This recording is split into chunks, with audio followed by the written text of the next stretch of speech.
ఆదికాండము 2వ అధ్యాయం 16, 17 వచనాలు.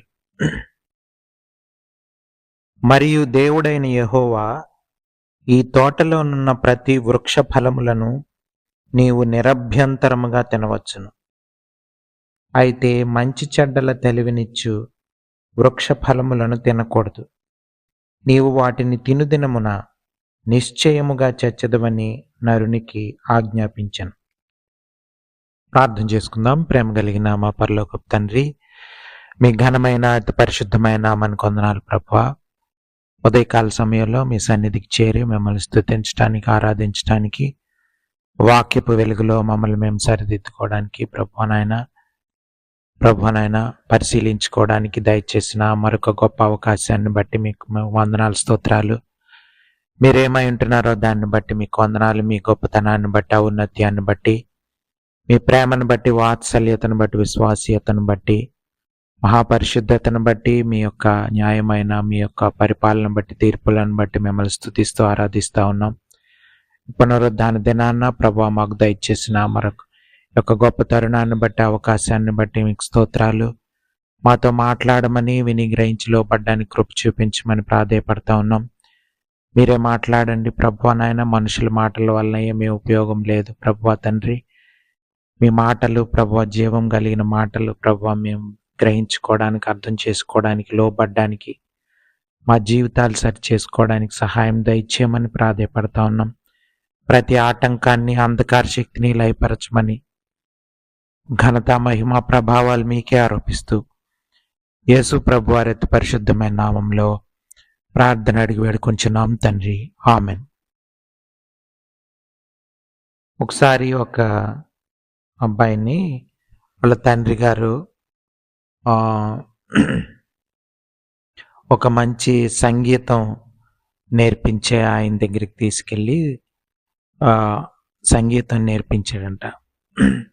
అయితే అబ్బాయి బాగా సంగీతం నేర్చుకున్నాడు. అయితే ఒకరోజు వాళ్ళ తండ్రిని అడిగాడు, నాన్న, నేను ఎలాగ చదువుకొని ఏదైనా ఉద్యోగం చేసుకోవాలా, లేకపోతే ఒక సింగర్ లాగా సెటిల్ అవ్వాలా అని అంటే వాళ్ళ తండ్రి చెప్పాడంట, ఏదో ఒక నిర్ణయం తీసుకో, లేకపోతే రెండు కుర్చీలు మీద కూర్చోవాలనుకుంటే మధ్యలో పడిపోతావు అని చెప్పాడంట.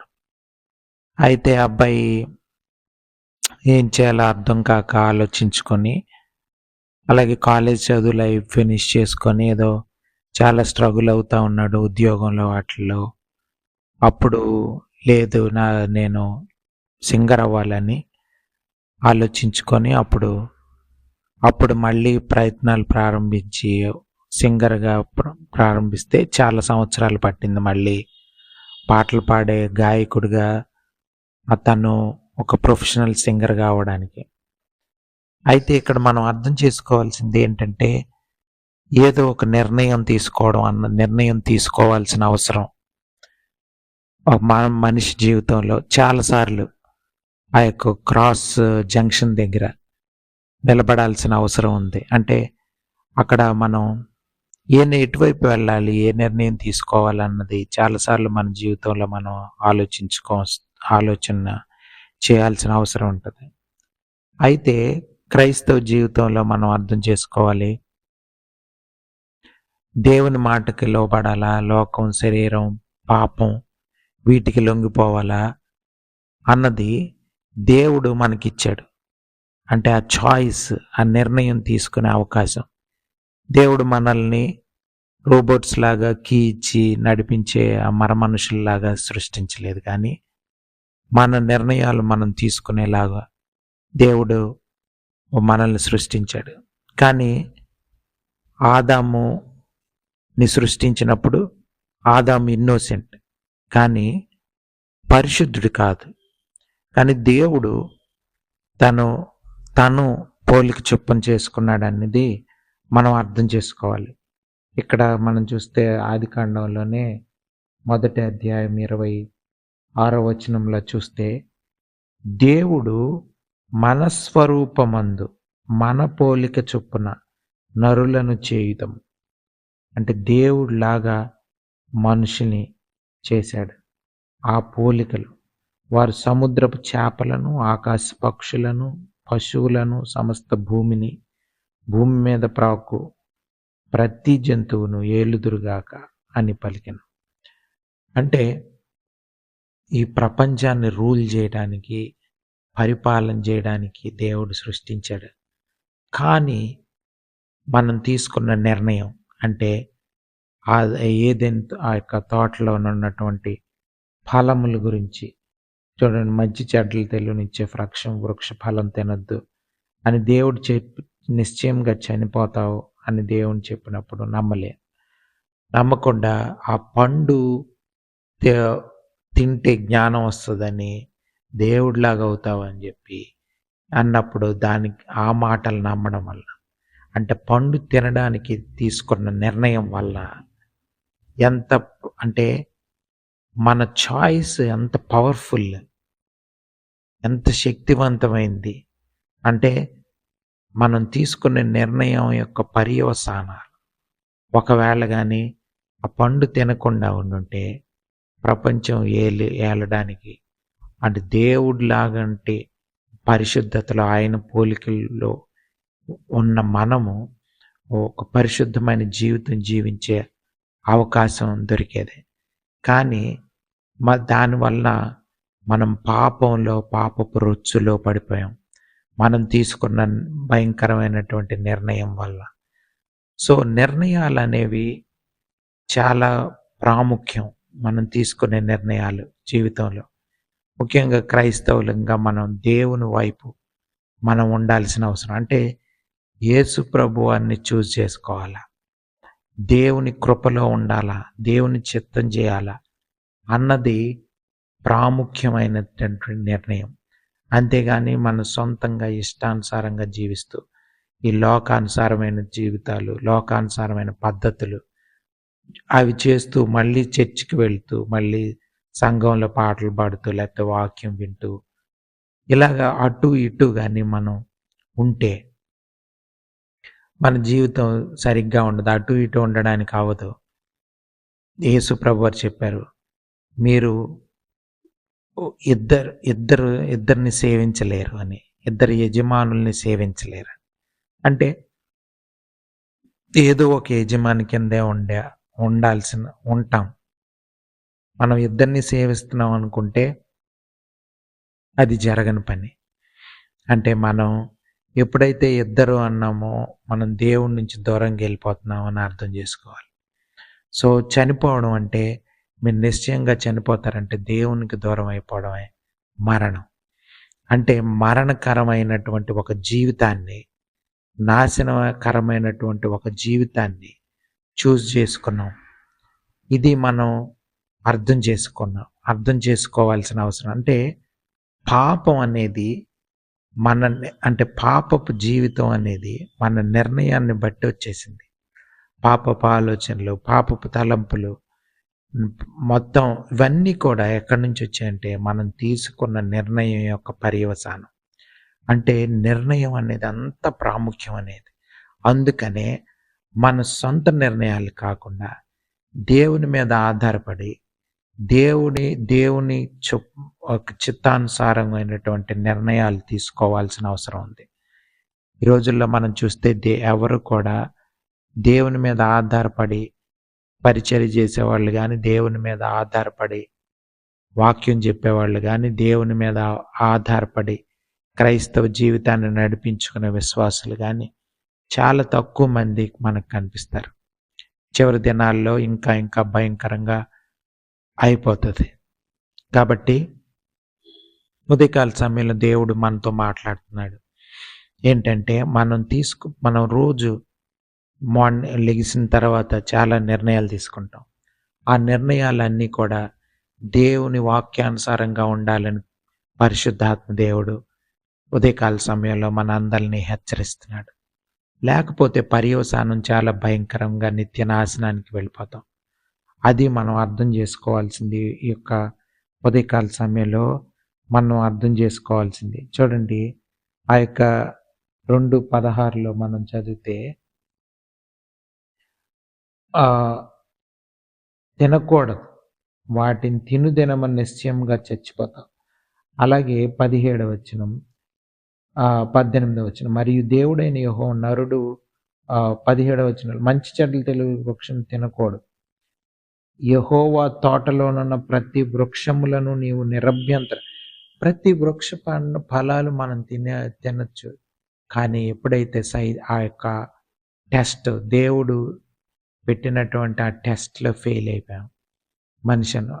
సో, ఇప్పుడు దానికి మనం చేయాల్సింది ఏంటంటే, యేసు ప్రభువారు ఈ లోకానికొచ్చి మన పాపం నిమిత్తం ఈ లోకానికొచ్చి ఆయన చనిపోయారు. మనం మనకు రావాల్సిన మరణం, లేకపోతే ఆయన నిత్య మరణాన్ని ఆయన మీద వేసుకొని మన పాపాన్ని ఎంతటిని ఆయన భరించి సిలువలో ఆయన మరణం చెందారు. సో, ఆయన పునరుద్ధానుడయ్యాడు. ఎందుకంటే ఆయనలో ఏ పాపం లేదు కాబట్టి. ఆయన దేవుని పునరుద్ధాన శక్తి వలన పరిశుద్ధాత్మ దేవుడు, తండ్రి అయిన దేవుడు ఆయన్ని తిరిగి లేపి ఆయన సన్నిధానంలో ఉంచుకున్నారు. అంటే దేవుడుగా ఉంటున్న యేసు ప్రభువారు లోకానికి వచ్చినప్పుడు మానవుడిగా మనకి జీవించి చూపించి ఒక మార్గం చూపించారు. ఆ జీవితం యొక్క పర్యవసానం ఆ విధంగా జీవిస్తే దేవుని సన్నిధిలో నిత్యం ఉండే అవకాశం ఉంటుందని ఆయన మార్గం చూపించి లోకం నుంచి ఆయన పరలోకంకి వెళ్ళారు. ఇది మనం అర్థం మనం కూడా యేసు ప్రభువారిని వెంబడించినప్పుడు, యేసు ప్రభువారు మన జీవితం ద్వారా ఆయన జీవించినప్పుడు ఆయన సన్నిధిలో నిత్య నాశనానికి బదులు నిత్య జీవంలో మనం ఉండే అవకాశం ఉంది. నిత్య జీవం మనకు కావాలా? అయితే యేసు ప్రభువారు జీవించి చూపించిన జీవితాన్ని మనం అంగీకరించి ఆయన చిత్తానికి లోబడినప్పుడు, ఆయన ఇష్టానుసారంగా మనం ప్రవర్తించినప్పుడు, దేవుని వాక్యానుసారమైన జీవితం మనం జీవించినప్పుడు మనకి దేవుడు నిత్య జీవం ఇస్తారు. ఇది మనం అర్థం చేసుకోవాలి. ఉదయకాల సమయంలో నిత్య జీవం అనేది చాలా ప్రాముఖ్యమైనది. నిత్య నాశనం అనేది భయంకరమైనది. దేవునికి దూరంగా బ్రతికేది. అందులో శాంతి సమాధానాలు లేవు. చాలా భయంకరమైన పరిస్థితి, చాలా ఘోష, చాలా బాధలు అనుభవించాల్సిన అవసరం. సో కాబట్టి మనం అర్థం చేసుకొని యేసు ప్రభువారిని ఎన్నుకుందాం. యేసు ప్రభువారిని చేసుకుందాం. ఆయన జీవితాన్ని, ఆయన జీవించి చూపించిన జీవితాన్ని జీవించడానికి ఇష్టపడదాం. ఆయన మార్గంలో ప్రయాణం చేయడానికి ఇష్టపడదాం. అప్పుడే నిజమైన క్రైస్తవ జీవితం నిజమైన క్రైస్తవులుగా దేవుడు కోరుకుంటున్న జీవితం మనకు దొరుకుతుంది. చూడండి, ఆదాము హవ్వలు వాళ్ళని సృష్టించినప్పుడు వాళ్ళని ఇన్నోసెంట్గా దేవుడు సృష్టించాడు. వాళ్ళను పరిశుద్ధులుగా అవడానికే ఆ యొక్క శోధన వచ్చింది. కానీ శోధనలో ఫెయిల్ అవ్వడం వల్ల ఒక అపరిశుద్ధమైనటువంటి జీవితాన్ని, దేవునికి దూరమైనటువంటి జీవితాన్ని ఎన్నుకున్నారు. కానీ ఇక్కడ మనం చూస్తే పాపం ఆ విధంగా వచ్చింది. అంటే మనం నిర్ణయం తీసుకున్న దానివల్ల పాపం అన్నది వచ్చింది. అంటే పాపం అంటే ఏంటంటే దేవునికి వ్యతిరేకమైన ప్రతి నిర్ణయం అన్నది పాపం. ఇది మనం అర్థం చేసుకోవాలి. దేవుని చిత్తానుసారమైనటువంటి జీవితం అన్నది పరిశుద్ధమైన జీవితం. సో ఆ జీవితాన్ని మనం కోరుకోవాలి. అటువంటి జీవితం మనకు కావాలని కోరుకోవాలి. మీరు చూడండి, ఒక గ్లాసు చాలా గ్లాసులో మంచి నీళ్ళు వేసామనుకోండి, తీరా చూస్తే ఆ గ్లాసు మురికిగా ఉందనుకోండి, ఆ నీళ్ళన్నీ మురికిగా అయిపోతాయి. సో కాబట్టి మనల్ని అంటే ముందు ఆ యొక్క పరిశుద్ధమైన జీవితాన్ని అంగీకరించడానికి మన సొంత జీవితాన్ని సిలువకు అప్పగించాల్సిన అవసరం ఉంది. సొంత నిర్ణయాలు, తలంపులు ఇవన్నీ సిలువకు అప్పగించి దేవుని చిత్తానుసారమైన జీవితం అంటే అప్పుడు ఆ క్లీన్ గ్లాస్లో వాటర్ వేసినప్పుడు మంచి నీళ్లు మనకి దొరుకుతాయి. ఆ గ్లాసులో. అలాగే మనం కూడా ఆ పాత జీవితాన్ని, పాపపు జీవితాన్ని, శరీరానుసారమైన జీవితాన్ని దేవుని సిలువకి, యేసు ప్రభువారి యొక్క సిలువకి అప్పగించినప్పుడు, మనం దేవుని చిత్తానుసారంగా జీవించినప్పుడు పరిశుద్ధమైన ఒక జీవితాన్ని దేవుడు మనకివ్వాలని కోరుకుంటున్నాడు. అది దేవుని ప్రణాళిక. మనిషి పట్ల దేవునికి ఉన్నటువంటి ప్రణాళిక అదే. సో, ఆ దేవుని ప్రణాళికలో మనం ఉందాం అని మనం ఉండాల్సిన అవసరం ఉంది. సో, అది అర్థం చేసుకొని మనం ప్రతిరోజు కూడా యేసు ప్రభువారి మీద, యేసు ప్రభువారి కృప మీద ఆధారపడి బ్రతకాల్సిన అవసరం. అంటే ఎలాగా అంటే, యేసు ప్రభువారు ఏం చెప్తే, వాక్యం ఏం చెప్తే అది. దేవుని పరిశుద్ధాత్మ దేవుడు ఎవరైతే యేసు ప్రభువారిని సొంత రక్షకునిగా అంగీకరించారో వాళ్ళందరి హృదయాల్లో నివసిస్తాడు. ఆ దేవుడు, పరిశుద్ధాత్మ దేవుడు మనల్ని ప్రేరేపించినప్పుడు, మనతో మాట్లాడినప్పుడు మనం అటువంటి జీవితాన్ని మనం జీవించే అవకాశం ఉంటుంది. అంటే పరిశుద్ధాత్మ దేవుని ప్రేరేపణ మన జీవితాల్లో మనందరికీ దొరకాలి. చూడండి, ప్రతిసారి పాపం మనల్ని శోధిస్తూ ఉంటుంది, పాపం ఆకర్షిస్తూ ఉంటుంది అటువంటి జీవితం. కానీ ప్రతిసారి మనం నో చెప్పినప్పుడు, ఇప్పుడు శోధన వచ్చింది ఆదాము అవ్వలకి, నో చెప్పుంటే వాళ్ళు యొక్క సైతాను మాటలు నమ్మకుండా సైతానికి నో చెప్పుంటే వాళ్ళు పరిశుద్ధమైన ఒక జీవితంలోకి వాళ్ళ జీవితం వేరేగా ఉండేది. కానీ ఇప్పుడు మనం అర్థం చేసుకోవాల్సింది, మనం ప్రతిసారి పాపానికి నో చెప్పిన ప్రతిసారి మనం దేవునికి దగ్గరయ్యే అవకాశం, అలాగే మన క్యారెక్టర్ బిల్డ్ అయ్యి ఒక మంచి వ్యక్తిగా తయారవుతాం. సో ఆ నిర్ణయాల సమూహమే మనిషి.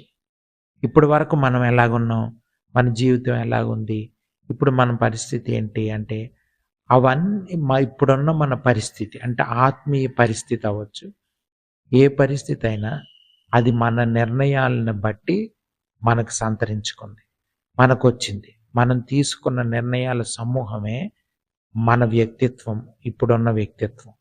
సో మన వ్యక్తిత్వం మారాలంటే మనం సరైన నిర్ణయాలు, అంటే దేవుని మీద ఆధారపడి బ్రతికే నిర్ణయాలు, పరిశుద్ధాత్మ దేవుని చెప్పినటువంటి మాటలకు లోబడే అటువంటి నిర్ణయం మనం తీసుకున్నప్పుడు అప్పుడు మనం పునరుద్ధాన శక్తిని, దేవుని శక్తిని మన జీవితాల్లో మనం అనుభవించే అవకాశం ఉంది. సో కాబట్టి మనం యొక్క ఉదయకాల సమయంలో మనం అర్థం చేసుకోవాల్సింది ఏంటంటే, చాలా జాగ్రత్తగా మనం ఏ నిర్ణయాలు తీసుకుంటున్నాం. మన పిల్లల జీవితాల్లో చాలాసార్లు మనం నిర్ణయాలు తీసుకోవాల్సి వస్తుంది. మన జీవితంలో చాలాసార్లు మనం నిర్ణయాలు తీసుకోవాల్సి వస్తుంది. అలాగే మీరు చూస్తే మన పరిచర్య విషయంలో నిర్ణయాలు తీసుకోవాల్సి వస్తుంది. రకరకాలుగా క్రైస్తవులంగా మనం లోకంలో బ్రతుకుతున్నప్పుడు ప్రతిసారి కూడా ఏదో ఒక ఇదా అన్న నిర్ణయం మన ముందుంటుంది. ఆ నిర్ణయం చూపించిన ఆ నిర్ణయం తీసుకునే అవకాశం మనకు దొరికినప్పుడు, దేవుని చిత్తానుసారంగా మనం నిర్ణయం తీసుకున్నప్పుడు, లోకానికి, శరీరానికి, పాపానికి నో చెప్పిన ప్రతిసారి కూడా మనం దేవునికి దగ్గర ఇంకా మనం ట్రాన్స్ఫార్మ్ అయ్యి రూపాంతరపు అనుభవం మన జీవితాల్లో దొరుకుతుంది. ఆ యొక్క ఆత్మ ఫలం మన జీవితాల్లో కనిపిస్తుంది. సో ఆ ప్రేమ, దేవుడిచ్చే సమాధానం, దేవుడిచ్చే సంతోషం, దేవుడిచ్చే దీర్ఘశాంతం, ఇవి కావాలి. మనం కూడా కోపాన్ని కంట్రోల్ చేసుకోవాలి, లేకపోతే మనకున్నటువంటి బలహీనతల్ని కంట్రోల్ చేసుకోవాలంటే అది జరగని పని. మనం దేవుని మీద ఆధారపడినప్పుడు, దేవుని చిత్తానుసారంగా మనం జీవించినప్పుడు, అప్పుడు మనం పరిశుద్ధాత్మ దేవుడే మనం సరైన విధంగా బ్రతికే అవకాశం ఈ లోకంలో అటువంటి జీవితం మనకు దొరుకుతుంది. సో ఉదయకాల సమయంలో పరిశుద్ధాత్మ దేవుడు మనందరితో మాట్లాడుతున్నటువంటి మాటలు చూడండి. రోమీలకు రాసిన పత్రికలో మనం చూస్తే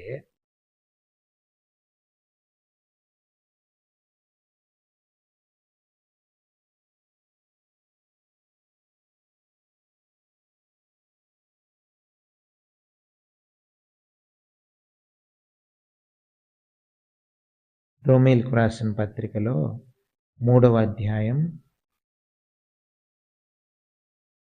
23వ వచనం మనందరికి తెలిసిందే. ఏ భేదము లేదు, అందరూ పాపం చేసి దేవుడు అనుగ్రహించి మహిమను పొందలేకపోవచ్చును. అంటే భేదం ఏమీ లేదు, అందరూ పాపాత్ములే, పాపపు నైజం కలిగిన వాళ్ళే, పాపాలు చేసేవాళ్ళే. ఎందుకంటే మనలో అటువంటి పాపపు బుద్ధి ఉంది, మనల్ని పాపం చేసే విధంగా ప్రేరేపించేస్తే. సో అటువంటి జీవితం వైపు ఆకర్షింపబడే ఒక నైజం.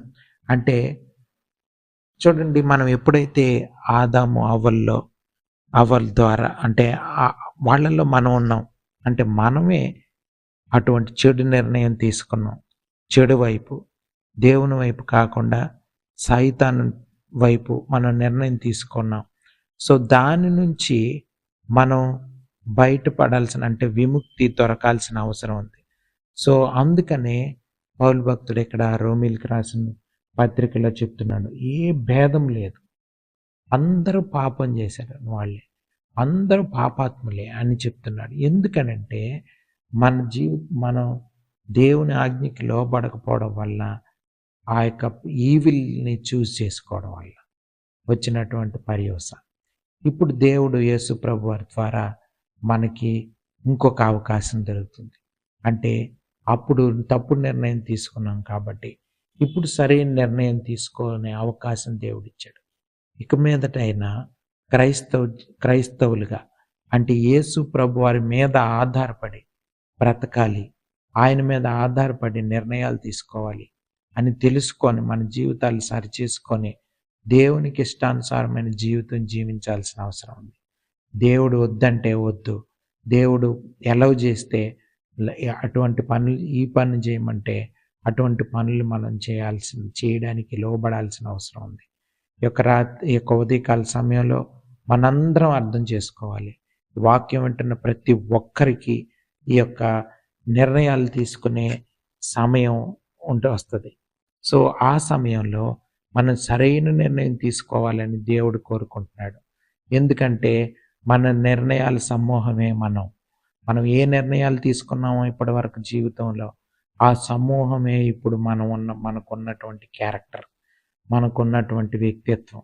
సో మన వ్యక్తిత్వం, మన మన మన మన జీవితం, మన ఆలోచన తీరు ఇవన్నీ మారి మనం రూపాంతరపు అనుభవంలోకి రోజు ఎదుగుతూ దేవుని ఆత్మ ఫలం మన జీవితాల్లో మనం గమనించుకుంటూ ఎదగాల్సిన అవసరం ఉంది. లేకపోతే మనం ఈ లోకంలో అనేక మంది నశించిపోతున్నట్లు, అనేక మంది దేవునికి లేకుండా ఈ లోకం విడిచి వెళ్ళిపోతున్నారు. సో అటువంటి జాబితాలో మనం ఉండకూడదు. క్రైస్తవులంగా ఇతరులకు చెప్పేవాళ్ళంగా ఉండాలి. మన జీవితాన్ని వేరే వాళ్ళు చూసినప్పుడు నిజమైన క్రైస్తవ జీవితం వాళ్ళు కానీ చూడగలిగితే క్రీస్తుని మనం ప్రకటించే అవకాశం ఉంటుంది. క్రీస్తుని మనం ప్రపంచానికి చూపించి, లేకపోతే మన చుట్టుపక్కల వాళ్ళకి మనం చూపించే అవకాశం దేవుడు మనకిస్తాడు. సో ఈ యొక్క ఉదయకాల సమయంలో మనందరం అర్థం చేసుకొని మన జీవితాలు మార్చుకోవాలి. నిర్ణయం తీసుకున్న ప్రతిసారి దేవుని మీద ఆధారపడి దేవుని వైపు మనం నిర్ణయం తీసుకోవాలి. వాక్యం వైపు మనం నిలబడాలి, దేవుని వైపు నిలబడాలి. లేకపోతే సైతాన్ వైపు, లోకం వైపు, పాపం వైపు ఆకర్షింపబడితే మనకి నిత్య జీవం దొరకదు. యేసు ప్రభు వారిలో మనం ఉండాలన్నప్పుడు మనం అర్థం చేసుకొని నిత్య జీవంలో మనం అందరం ఉండాలని పరిశుద్ధాత్మ దేవుడు ఉదయకాల సమయంలో మన అందరితో మాట్లాడుతున్నాడు. సో కాబట్టి మనందరం కూడా లోబడదాం, మనం అర్థం చేసుకుందాం.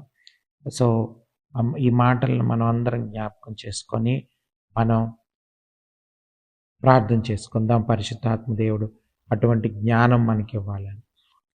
పరిశుద్ధుడా, ప్రేమ కలిగిన మా పరలోకపు తండ్రి, మీ ఘనమైన అతి పరిశుద్ధమైన నామానికి వందనాలు ప్రభువా. ఉదయకాల సమయంలో మాతో మరొకసారి ప్రభువా వాక్యం ద్వారా మాట్లాడినందుకు మీకు వందనాలు. మేము ప్రతిరోజు నిర్ణయాలు తీసుకునే అవకాశం, ఆ పరిస్థితి మా జీవితాల్లో ఉంటుంది.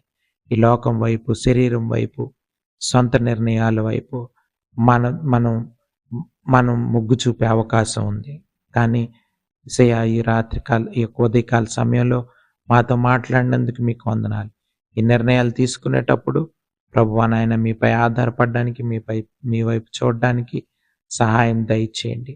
వాక్యానుసారంగా బ్రతికే నిర్ణయాలు మేము తీసుకోవడానికి, యేసు ప్రభు వారి మాటలు, ఆయన చూపించిన జీవితం వైపు ఆకర్షింపబడడానికి మాలో ప్రతి ఒక్కరికి సహాయం దయచేయమని, అటువంటి జ్ఞానం దయచేయమని, వాక్యం భద్రపరచమని ప్రాధేయపడుతూ మా జీవితాల్లో వాక్యం ఒక ఫలం అనుభవించడానికి సహాయం దయచేయమని, ఘనత, మహిమ, ప్రభావాలు మీకే ఆరోపిస్తూ మరలా మీ సన్నిధికి వచ్చే పర్యంతం ప్రభువా నాయనా అంతవరకు కూడా మీ కృప మా జీవితాల్లో దొరకడానికి, మీ కృప మీద ఆధారపడడానికి సహాయం దయచేయమని యేసు ప్రభు వారైతే పరిశుద్ధమైన నామంలో ప్రార్థన అడిగి వేడుకొంచున్నాం తండ్రి. ఆమెన్.